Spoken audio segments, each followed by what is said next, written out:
করবো? ভাল লাগে না, বলেছি আল্লাহ বাবু মাথাটারে কাঁচাই, চুলগুলো বেকাচাই, সোজা হয়নি।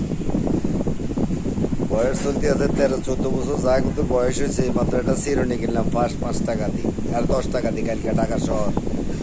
আমার বয়সে সর্বপ্রথম একটা চিরুনি কিনছি 10 টাকা দিই, আর চিরুনি কখনো কিনি নাই, সেজন্য চিরুনি দিয়ে মাথা কাছে আপনাদেরকে দেখাইতেছি। 10 টাকা দিই, এই 13-14 বছর বয়স যা হয়েছে, বয়সে দেখলাম একটা চিরুনি 10 টাকা দিয়ে কিনি, কেমন লাগে। এখন চিরুনি দিয়ে মাথা কাঁচাইতেছে। ফুটবল খেলা দেখলাম যে আরে যে যা কিছু করছে সব তো বৃথা গেল। মুসলমানের হাতে আল্লাহ কাপটা তুলে দিল, দিলে আল্লাহর নাম স্মরণ করছে, মাঠে সুলতামতা দিছে, আল্লাহকে স্মরণ করাতে এই কাজটা হয়েছে। যাক আলহামদুলিল্লাহ, মুসলমান সবাই হ্যাপি, খুশি। আল্লাহ সর্বশক্তিমান, মুসলমানের মান সম্মান ইজ্জত সব কিছু আল্লাহ রেখেছে। আলহামদুলিল্লাহ, আলহামদুলিল্লাহ, আলহামদুলিল্লাহ, আলহামদুলিল্লাহ।